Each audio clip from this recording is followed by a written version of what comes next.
नमस्कार दोस्तों, गुरु निर्माण चैनल में आपका स्वागत है।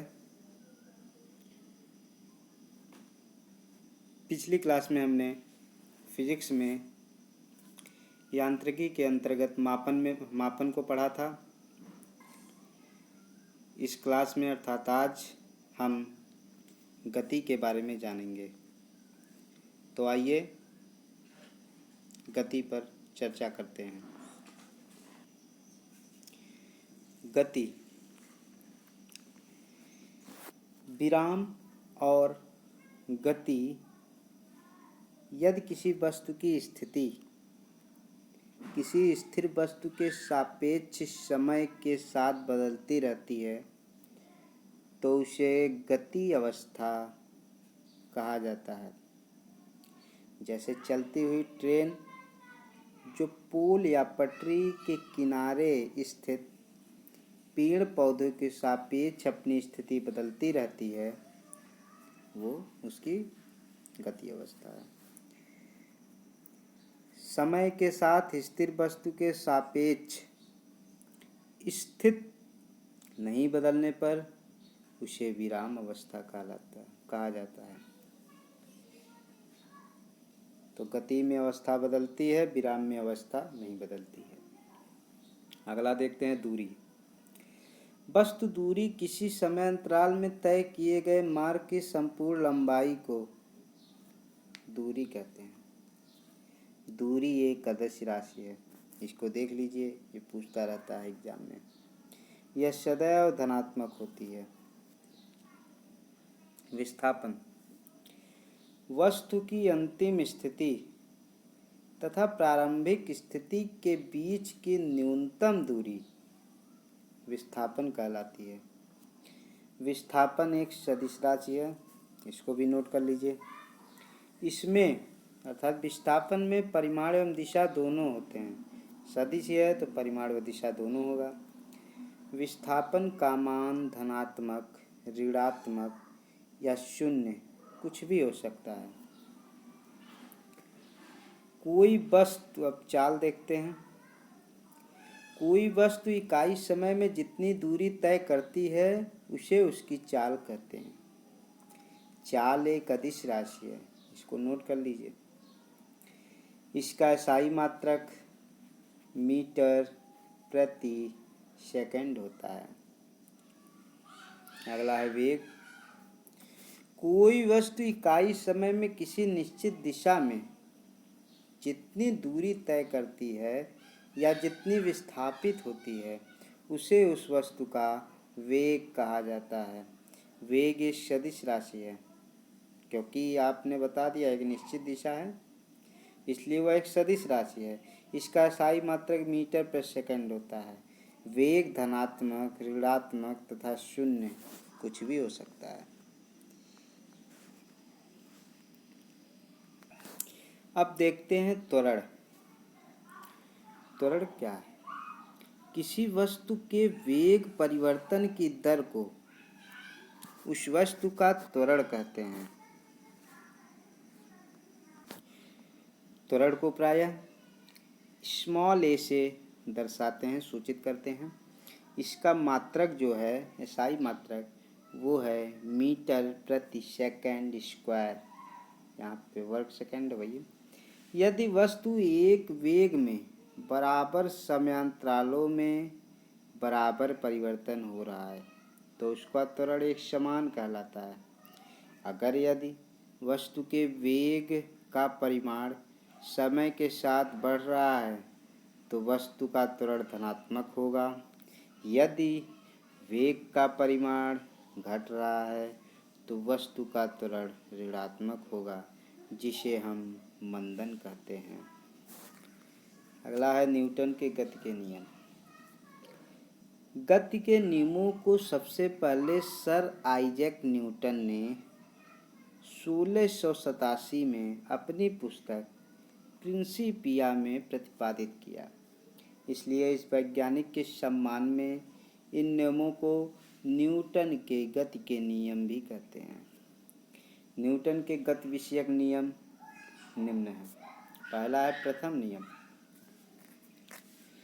कोई वस्तु विराम की अवस्था में है तो वह विराम की अवस्था में ही रहेगी, और यदि एक समान गति से सीधी रेखा में चल रही है तो ऐसे ही चलती रहेगी जब तक कि उस पर कोई बाहरी बल लगाकर उसकी अवस्था में परिवर्तन ना किया जाए। अर्थात सभी वस्तुएं अपनी प्रारंभिक अवस्था को बनाए रखती हैं। यही न्यूटन के गति का पहला नियम है। वस्तु का प्रारंभिक अवस्था, जिसको हम विराम कहते हैं या गति की अवस्था भी कह सकते हैं, में स्वतः परिवर्तन नहीं होने की प्रवृत्ति को जड़त्व कहते हैं। अगर स्वतः परिवर्तन ना हो तो इसे जड़त्व कहते हैं। इसीलिए न्यूटन के प्रथम नियम को जड़त्व का नियम भी कहते हैं। ये क्वेश्चन बहुत आता है। वह बल बाह्य कारक है जिसके द्वारा किसी वस्तु की विराम तथा अथवा गति की अवस्था में परिवर्तन किया जाता है। अतः प्रथम नियम हमें बल की परिभाषा भी देता है। ये बहुत इम्पोर्टेंट क्वेश्चन है।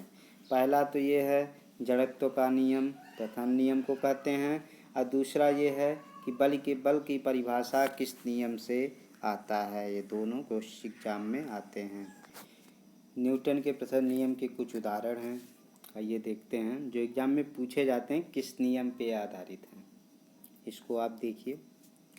रुकी हुई गाड़ी के अचानक चल पड़ने पर उसमें बैठे यात्री पीछे की ओर झुक जाते हैं। दूसरा है चलती हुई गाड़ी के अचानक रुकने पर उसमें बैठे हुए यात्री आगे की तरफ झुक जाते हैं। इसमें क्वेश्चन ये पूछा जाता है कि इसमें कौन सा जड़त्व है।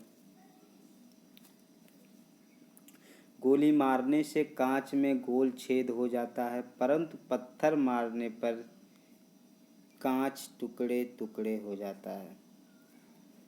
अगला है एग्जाम्पल चौथा, हथौड़े को हत्थे में कसने के लिए हत्थे को जमीन पर मारते हैं। पांचवा नंबर है कंबल को हाथ से पकड़कर डंडे से पीटने पर धूल के कण झड़कर नीचे गिर जाते हैं। 6 नंबर है यदि पानी से भरे गिलास के ऊपर एक पोस्ट कार्ड और उस पर एक सिक्का रख दें तथा पोस्ट कार्ड को आगे की ओर झटका दें यानी खींच लें तो पोस्ट कार्ड आगे की ओर गिरता है जबकि सिक्का गिलास में रखे पानी में। 7वां नंबर है पेड़ की टहनियों को हिलाने से उससे फूल गिरकर नीचे गिरते हैं। 8वां नंबर एक लाल रोलर को गति में लाने में या एक गतिशील लाल रोलर को विमान में लाने में अधिक बल की आवश्यकता पड़ती है जबकि एक गतिशील लाल रोलर को गति में बनाए रखने में अपेक्षाकृत कम बल की जरूरत पड़ती है। आई थिंक हम आशा कर सकते हैं कि इन 8 एग्जाम्पलों में से एक न एक क्वेश्चन जरूर एग्जाम में आएगा, तो इसलिए 8 एग्जाम्पलों को आप देख लें। अगला आते हैं द्वितीय नियम न्यूटन के। वस्तु के संवेग में परिवर्तन की दर उस पर आरोपित बल के अनुक्रमानुपाती होती है तथा संवेग परिवर्तन और आरोपित बल की दिशा में ही होती है। इस नियम को एक अन्य रूप से भी व्यक्त किया जा सकता है कि किसी वस्तु पर आरोपित बल उस वस्तु के द्रव्यमान तथा बल की दिशा में उत्पन्न त्वरण के गुणनफल के बराबर होता है। यदि किसी यम द्रव्यमान की वस्तु पर यफ बल आरोपित करने से उसमें बल की मात्रा में ए त्वरण उत्पन्न हो तो द्वितीय नियम के अनुसार F is equal to m ए।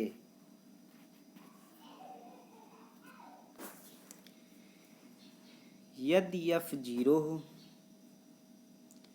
तो ए बराबर 0 होगा, क्योंकि यम शून्य नहीं हो सकता है। द्रव्यमान जो है कभी शून्य नहीं हो सकता है। यदि वस्तु पर बाहरी बल ना लगाया जाए तो वस्तु में त्वरण उत्पन्न ही नहीं होगा। और यदि त्वरण का मान शून्य हो तो इसका अर्थ यह है कि या तो वस्तु नियत वेग से गतिमान है या विरामावस्था में है। इससे स्पष्ट है कि बल के अभाव में वस्तु अपनी गति तथा अथवा विरामावस्था को बनाए रखती है। गति के द्वितीय नियम से बल का व्यंजक प्राप्त होता है। ये इम्पोर्टेंट है। गति के द्वितीय नियम से बल का व्यंजक प्राप्त होता है। बल के मात्रक देख लेते हैं। एसआई पद्धति में बल का मात्रक जो है वो न्यूटन है। F बराबर ma से हम निकाल भी सकते हैं। अगर m 1 किग्रा है, a जो है त्वरण 1 मीटर प्रति सेकंड स्क्वायर हो, तो F का मान होगा 1 न्यूटन। इससे निकलता है कि न्यूटन को हम मीटर प्रति सेकंड स्क्वायर भी लिख सकते हैं।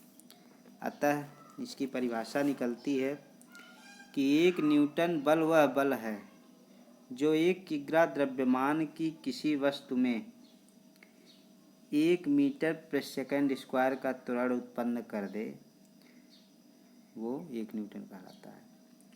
बल का एक और मात्रक किग्रा भार है। इस बल को गुरुत्वीय मात्रक कहते हैं। किग्रा भार को गुरुत्वीय मात्रक कहते हैं। 1 किग्रा भार उस बल के बराबर है जो 1 किग्रा की वस्तु पर गुरुत्व के कारण लगता है। न्यूटन के द्वितीय नियम के अनुसार गुरुत्वीय त्वरण बराबर द्रव्यमान गुणे गुरुत्वीय बल बराबर द्रव्यमान गुणे गुरुत्वीय त्वरण। किसी वस्तु पर लगने वाले गुरुत्वीय बल को वस्तु का भार कहते हैं। ये भार की परिभाषा है। किसी वस्तु पर अगर हम गुरुत्वीय बल लगाएं तो वह वस्तु का भार कहलाता है। इसे स्मॉल w से हम सूचित करेंगे। इस प्रकार फार्मूला निकलता है। यहाँ से गुरुत्वीय बल बराबर द्रव्यमान गुणे गुरुत्वीय त्वरण से W = m × g। यदि m 1 किग्रा हो तथा W जो है 1 किग्रा भार हो तो g का मान इससे निकलता है 9.8 मीटर प्रति सेकंड स्क्वायर। 1 किग्रा भार का मान हो गया 1 किग्रा × 9.8 मीटर प्रति सेकंड स्क्वायर, जहाँ से 9.8 किग्रा मीटर प्रति सेकंड स्क्वायर = 9.8 न्यूटन। यहाँ से g का मान हम निकाल सकते हैं। W बराबर mg से g = W/m। g = W/m। इसमें इस समीकरण में W एक बल है, जो भार W एक बल है, इसका मात्रक न्यूटन है। द्रव्यमान यम का मात्रक किग्रा है। अतः इस समीकरण से निकलता है कि गुरुत्वीय जो त्वरण है उसको न्यूटन प्रति किग्रा मात्रक से भी व्यक्त कर सकते हैं। अब आते हैं संवेग। किसी गतिमान वस्तु के द्रव्यमान तथा वेग के गुणनफल को उस वस्तु का संवेग कहते हैं। इसको हम P से दर्शाते हैं, यानी P = m × v। ये बहुत पूछा जाता है। संवेग एक सदिश राशि है। इसका मात्रक किग्रा मीटर प्रति सेकंड होता है। अब आवेग पे आते हैं। यदि कोई बल किसी वस्तु पर कम समय तक कार्यरत रहे तो बल और समय के अंतराल के गुणनफल को उस वस्तु का आवेग कहते हैं। आवेग को हम जे से निर्देशित करते हैं। J is equal F multiply t. Newton के द्वितीय नियम के कुछ उदाहरण हैं, देख लेते हैं। पहला है कि समान वेग से आती हुई गेंद तथा टेनिस गेंद में से टेनिस गेंद को कैच करना आसान होता है। क्रिकेट खिलाड़ी तेजी से आती हुई गेंद को कैच करते समय अपने हाथों को गेंद के वेग की दिशा में गतिमान कर लेता है ताकि चोट कम लगे। ये क्वेश्चन बहुत आता है।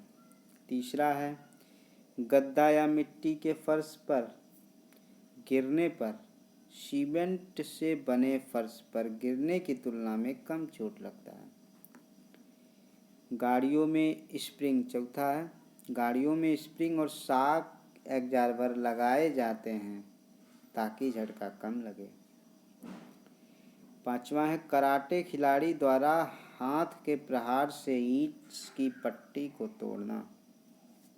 छठा देखते हैं लंबी कूद ऊंची कूद के लिए मैदान की मिट्टी खोदकर हल्की कर दी जाती है ताकि कूदने पर खिलाड़ी को चोट ना लगे।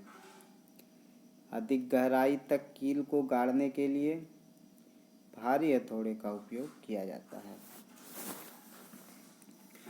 फ्रेंड्स, न्यूटन के प्रथम नियम, न्यूटन के द्वितीय नियम एग्ज़ाम के लिए इतने महत्वपूर्ण हैं कि इससे कम 3 से 4 क्वेश्चन अवश्य बनते हैं। इसके एग्जाम्पल से, इसके मात्रक से ढेरों क्वेश्चन बनते हैं। तो इन एग्जाम्पलों को आप देख लीजिए। कभी कभी कन्फ्यूजन होता है एग्जाम्पलों में, आ जाती है समान वेग से आती हुई क्रिकेट गेंद टेनिस गेंद से को कैच करना आसान होता है। तो ऐसे ऐसे क्वेश्चन आ जाते हैं और आप दूसरे नियम की जगह पहले नियम की जगह तीसरा नियम लगा देते हैं। अगर वीडियो अच्छी लगी हो तो लाइक कर दीजिए। कुछ त्रुटियां हों, कुछ कमियां हों, कोई सलाह हो तो हमें कमेंट करके ज़रूर बताइए। और हमारा सपोर्ट करना चाहते हैं तो हमारे इस चैनल को सब्सक्राइब कीजिए। गुरु निर्माण चैनल में आपके आने के लिए धन्यवाद।